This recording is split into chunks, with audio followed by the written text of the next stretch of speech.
Alison, hello. Very nice to meet you, Hi, and thank you for doing this. that's all right. Always a pleasure. Great. Now, actually haven't met you in real life, and I don't No. know when you joined the executive council, but I'd love to know Uh, a bit more about your background and what you were doing before you entered this exec council and the world of blockchain and cryptocurrency. Yeah, so my background's actually so far removed from anything tech related. So my undergrad is actually a BA in anthropology and classics and art history. And then Wow. I moved on, did a master's in teaching. Yeah, so very different. And then I've always been interested in tech and then kind of stumbled across blockchain a few years ago and just went down the rabbit hole and just got obsessed. So that's the background. Yeah. But yeah, I have a huge passion for sustainability. And I was trying to think of ideas of, how to help that with asset management when it comes to water. And so I kind of developed smart water meters with my dad and came up with the idea of a water ledger on the blockchain. So that's I could talk about that for days, but it will probably take up too much time right now. Yeah, and with COVID, manufacturing got delayed and all those sorts of things. And so saw this job come up and thought, may as well, it's a dream job. Get to talk about blockchain all day. Wow, sounds brilliant. Yeah. So you mentioned an arts degree, and then where were you or what were you doing before this again? Sorry. Yeah, I've been all over the place. So I was studying in Dunedin at Otago University, spent some time in Florence as well, just doing my OE, lived there for about a year, and then moved down to Christchurch to do my master's and kind of been here ever since. Sorry, you could probably hear emails going. Um, No problems. yeah, and then so I've been planning on moving out to Auckland for a few months now, and then obviously got this job, perfect time to move, lockdown happened. So I haven't met anybody yet. So it's been a weird onboarding experience at BlockchainNZ, but you can tell by my lockdown background. Yes, Yeah. indeed. Indeed. So do you remember when you first came across cryptocurrencies or blockchains or Bitcoin, etc.? I remember the moment so specifically. I actually wrote about it in one of our newsletters. So this was back at Otago, 2013 or 2014. And it was my best friend's birthday was coming up. And he was like, oh, guys, you can buy me Bitcoin for my birthday. And I was like, what the hell is Bitcoin? Is this back in 2013 you mentioned? yeah, yeah. 13, Wow. 14, it was $100. And he was just like, let's pull money together and you can buy me a Bitcoin so that I can buy things online for gaming purposes. And I was like, why don't you just use your debit card? What's the point? What is the point? And, I was 20 years old at the time, completely uneducated when it came to tech, thought that, in purchases like for gaming, I thought that was like such a waste of money. Yeah, so I bought him a box of beers and a hat. Could be really rich by now, but that's fine. That's totally fine. We have no regrets. Yeah, and that was kind of the beginning, and it was always stuck in the back of my head. And I think when like the 2017 boom of it happened, I really got interested in it again, but not so much for cryptocurrencies. It was more about real use cases of blockchain in general. And I think that's something that I've always had to like talk to people about. It's like blockchain's more than just crypto. There's so much you can do with it. And I think now people are starting to get that. It's not the scary crypto thing. Yeah.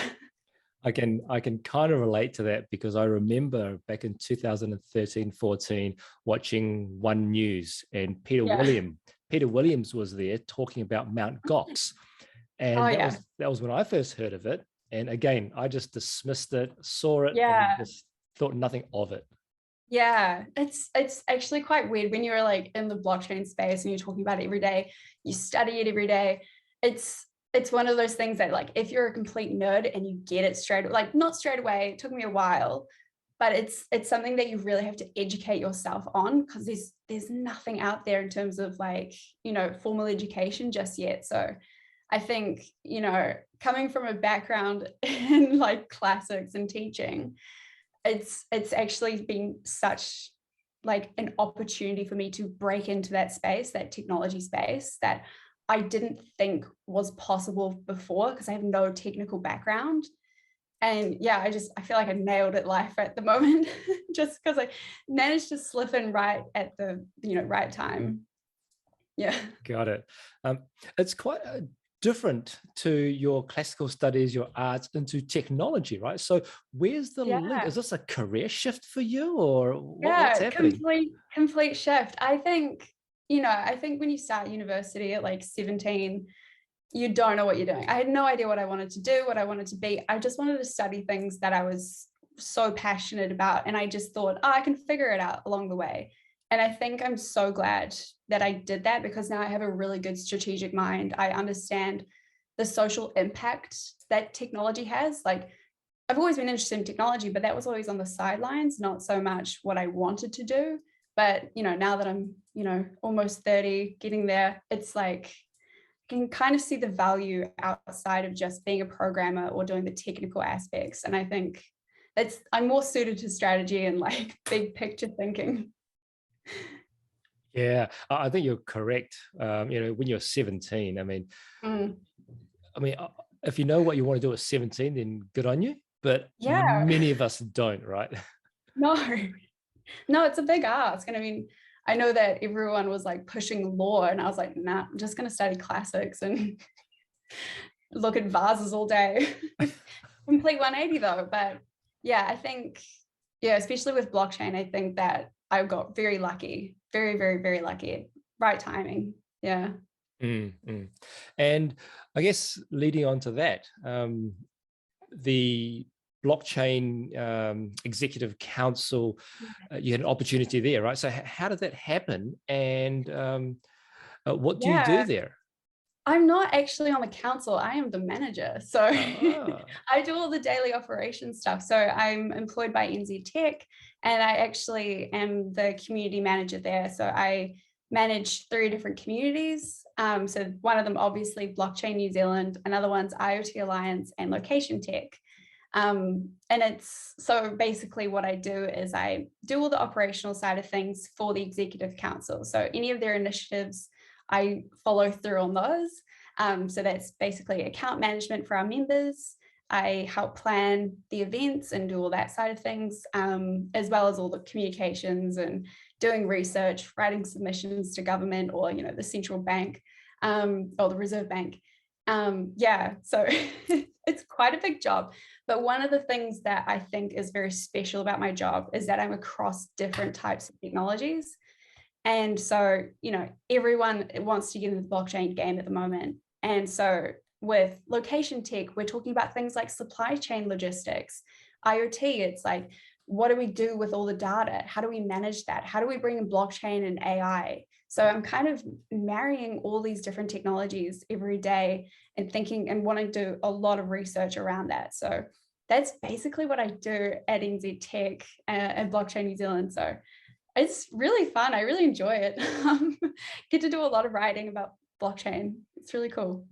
got it. Yeah, you're absolutely right. I actually forgot because I see you all the time on the blockchain meeting, and I Yeah. just keep thinking you're part of the team, but you actually sit across multiple teams, as you mentioned, right? Multiple Yeah. bodies. Yeah. Well, that's the other thing I feel about with, our community is that everyone is so passionate and so engaged that it really just always feels like such a team effort. And it's just, I don't ever feel like I'm just, just separate from the council. It's a huge group effort and it's just really fun. I feel like there's a lot of cool things happening in our space at the moment because it is so collaborative. Yeah, And it's full of consensus as well, which is totally on brand. got it. Speaking of being passionate, you did mention some projects that you were involved in, and was it about water as well? Yeah. So the water ledger. So basically, the dream is to have every drop of water accounted for in the world, mainly drinking water. So we came up with this smart meter device utilizing IoT and AI with blockchain. And so it's about, water data management. How do we make sure that, you know, what we consume with water is accurate and sincere and open for everybody to see. Because currently, councils hold all the data. What about universities? What about government? What about, basic people who are interested and want to know how much water is being consumed for environmental purposes and things like that? So it's also about being able to pay for water as well in unbanked populations. So developing countries, how do they pay for water? If they have to pay for water, how do they have access? So that's like another initiative that we're thinking of. But yeah, a water ledger, it just makes sense. Especially we're in a global water crisis. And so it's something that needs to be a little bit better managed. And so with the water reform happening in New Zealand as well, that's something that I want to take a lot of interest in terms of our research next year, and bring in IoT Alliance and AI and things like that, just to kind of figure out what's the future of technology in the water space. Yeah. I think that's an amazing idea, because the concept of water to me is quite simple, right? Because to me, water actually equals life. And yeah, exactly. It's not until you don't, I mean, I think a lot of us take it for granted. You turn on your tap and you've got clean drinking water, and it's like, yeah. But that's not true for many parts of the world, right? Yeah. I mean, I think a lot of my interest in that stemmed from Cape Town and day zero. They completely ran out of drinking water. And my thought was, how did that happen? How does government, how do councils let that happen? You run out of water. And it is from mismanaging it. So a way to help that is to actually have the data, to have alert systems, to be like, we're in trouble right now. We need to conserve water. And yeah, I think it's a huge idea. It's going to take a lot of money to get it off the ground, but I think it's worth investigating, and it's worth having the conversation about. Again, blockchain, it's more than just crypto. It can be used across so many different industries and sectors. It's just needs a little bit more education. Yeah. I believe that water is actually free in New Zealand, but Auckland might be paying for water. Would you know? It's not free, actually. A lot of the times it comes under rates. Got it. If you own a home, you pay your rates. A lot of the money of that goes to water for the councils and things like that. But Auckland does have to pay for their water. But I'm unsure how that's going to go with the water reform. I think they're having conversations about what is the best way to manage the economic side of that. But I don't know. Got it. Yeah, you're right. Actually, it's under rates. So if I rephrase the question, I think most places in New Zealand don't have a meter to measure the water consumption. Would that be? They do, but it's clunky, out of date. They're mainly mechanical. They get read maybe quarterly, and that's only by a person going around writing it down. Human error is a big problem. And so, with my project, it's the cool idea about it is that the smart water meter device can ping straight to your phone through Bluetooth. So it's every day there's data. You can see exactly how much you've consumed in the past 24 hours, and you can kind of keep track of your consumption. So that's good for conservation. Yeah. It's interesting when you say the bill is part of the rates, because when it's done like that, it's kind of hidden. And the minute that you get a water bill and it's hooked to your consumption, I think for me in particular, your thinking of how you use water changes when it becomes more transparent. Yeah, exactly. And I think that's, again, transparency is so key. But another issue is that councils, they don't actually collect all the data. And I remember a couple of years ago, government asked for all the data to be, made available, and nobody could provide it. So that's a huge issue. If they can't keep track of their own data and they don't know what's happening in their own city, how are the consumers supposed to know what's going on? Yeah. Indeed. Speaking about what you do with regards to events, you mentioned at the at NZTech as well. How has events been doing in the last couple of years? It must have been hard. I think, oh my gosh, it's been stressful. I feel so sorry for the events girls having to manage all of that. Webinars, it's all about the webinars. Yeah. So luckily, I think in Christchurch, at least, the blockchain meetups still running. So that's great, obviously under restrictions, but poor Auckland.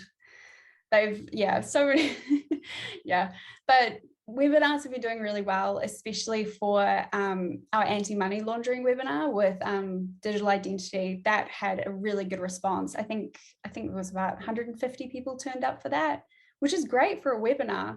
And there's been a few others that are just a bit had to be moved around, and everyone was like crossing their fingers hoping we could do them in person. But I think now that we have such a good vaccination rate, that we're all planning to go back into person next year. So I'm really, because I haven't been to an in-person event in years, so I'm looking forward to it. Yeah. Indeed, I think a lot of us are over webinars. I know I am. I don't know about you. Well, I started during lockdown. I started this job during lockdown. I haven't met anybody yet. I haven't met my boss. I don't know anyone in my team except for their little Zoom face. So it's going to be interesting. Yeah. Speaking of next year, right? You talk about events. So do you have an idea of what's in store for next year, and if face-to-face is possible? Yeah, next year, I'm so excited for the events next year. So working with Auckland University Business School on a sustainability event. So really trying to demystify the scary climate issue of, power consumption of blockchain, and talking about proof of stake. So that I'm really excited for that. We also have a few about supply chain logistics with LocationTech and AgriTech, which I think is going to be fantastic. So that's the idea of like from farm to table. As always, crypto, that's always a hot topic that everyone loves to talk about. So we'll have a few events about crypto. And my absolute favorite idea is an event on NFTs that's going to be held in an art gallery. So that's going to be my cherry on top for the year next year. So yeah, talking about art and NFTs, also music. Yeah, really diversifying, what's out there in terms of blockchain. Got it. And if people want to know about these events, is there a calendar or a website that people can go to? Yeah. So everything's up on our website at BlockchainNZ. And then we'll just keep adding to it as the year goes by. I do have the list at the moment, but I think we're still in the fingers crossed, hopefully everything works out phase. Got it. So these events are scheduled to be face-to-face, physical events at the moment. Yeah. And we've already designed out how we're going to manage COVID regulations and restrictions and things like that. So that's hopefully everything will work out, but we've got contingency plans as well. Great. That's really good to hear. The NFT one sounds really interesting. Was that soon next year or middle next year? Or? I think that's mid next year. I haven't fully worked out the dates because we have to align it with the gallery because they're moving galleries and there's a whole thing behind that. I hopefully middle next year just to get that interest. Yeah, I'm so excited for that. You have no idea. Yeah, because it sounds like NFTs are super hot at the moment. Who really knows? It seems like another fad as these cycles go in blockchain. But this is the thing. I think because I've gone down the rabbit hole of the metaverse and Web 3.0. I'm all over it. I think there's space for that future for it to be like fully developed and understood by everybody. And I think, currently I think that people always just think that an NFT, especially when it comes to art, it's just pixels on a screen. But when you move into, the next phase of the internet with Web 3.0, the metaverse, I think it's the only way that it's going to work out because everyone wants to have, understanding that what they own on the internet is actually theirs. Because at the moment it's housed by, other networks and other people own your work. So I think, I always say this example, like Taylor Swift, she's re-recorded all her music because she wants ownership. And I think that's the conversation that a lot of people are starting to have, is they want to own what they have. Okay, so how about this concept here where, take, for example, a piece of artwork, right? It's a physical artwork. You can digitize it or represent it in the digital world somewhere and make it an NFT. So there's only one version of that piece of artwork, right? And then, yes, I can own it 100%, it's mine, but I can't do anything with it. I can't display because I want the physical painting in my house to display, because the NFT of that artwork is just ones and zeros in the computerverse. Yeah. So this is what me and Scott Laurie, who owns the gallery, we were talking about this. And I think there's this shift, this paradigm shift in younger people. And there's this whole thing of, a lot of us can't own our own homes, and, we want to be able to pick up and leave and move wherever we want. Do I want to spend like a couple of $1,000s on a piece of artwork that I'm going to have to lug with me from house to house as I rent and move and all that sort of stuff? And do I want to do that, or do I want to just invest in a cool TV screen that's like a picture frame and present it there? And, I come from an art background, and that's something I'm totally into.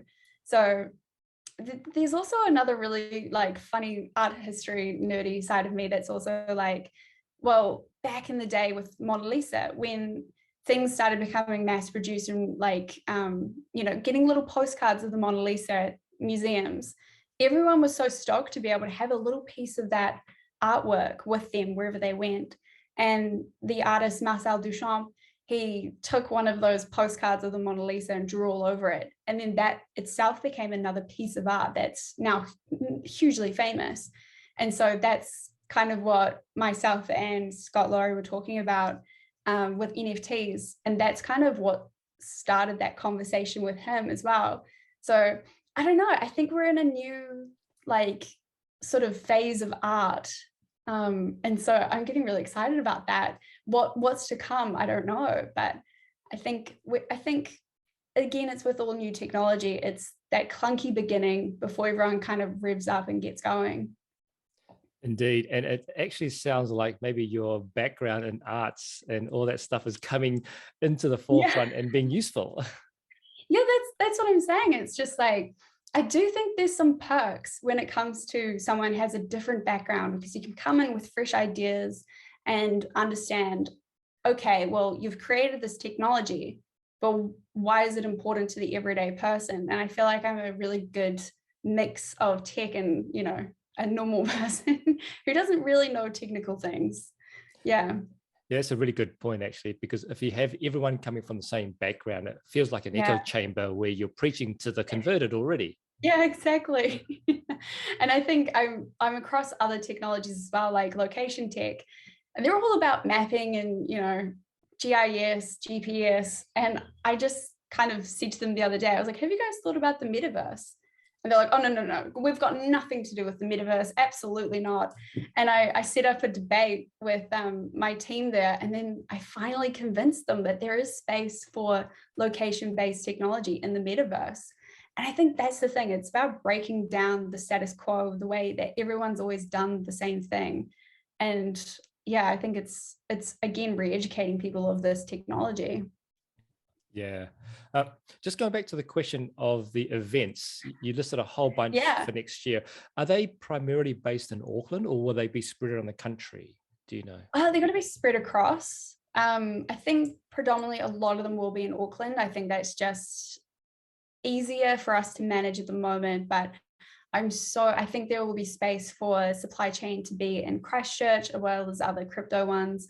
I haven't really kind of done a deep dive too much into that side of planning yet, just because we're still looking into sponsorships and who can speak, who do we want to speak at these events, and whoever we find will be the best fit, we'll kind of tailor it to that location. Got it. And if people are interested in, speaking or even learning more, how can they contact either you or NZTech, or is it BlockchainNZ? Either or, council at BlockchainNZ, if you're always keen to hear about speakers, or myself. I'm wanting to do a lot more calls for speakers as well, because I feel like, when you're in the space, you always kind of hear about the same people, but I really want to hear about the other startup companies and what their ideas are. because if you come into the space, you probably do have a really good idea that can change the world. It's just you need that little bit of a platform. So I'm definitely keen to reach out to our members, reach out to other people in the industry. More than happy to answer people's questions and promote them myself. Yeah, that's a good point, actually, trying to get diversity and a wide range of, I guess, speakers instead of the regulars. The same people. Indeed. Excellent. Well, I think, it's been awesome catching up with you. It's been a long time. Sorry, when did you start, by the way? I started, look at the time, I think it was 3.5 months ago. Wow. I know. I feel like I've been here forever. Yeah, but no, I've done a lot in a short amount of time, done a lot of submissions, done a lot of research. And I feel like we're getting into a really good pace at the moment. So I'm looking forward to the next year, to be honest, when I get up to Auckland and see what I can do in person. Yeah. And interact outside with of my bedroom. and interact with real people, right? I know, yeah, it would be really nice. Great. Well, as always, it's been awesome talking to you. Thank you for sharing the insights into the events coming up, the blockchain space, and a bit about your background as well. Oh, it's a pleasure. Always keen to talk to you, Sean. Awesome. Thank you so much. That's all right. Right. I'll catch you later. See ya. Bye. Bye.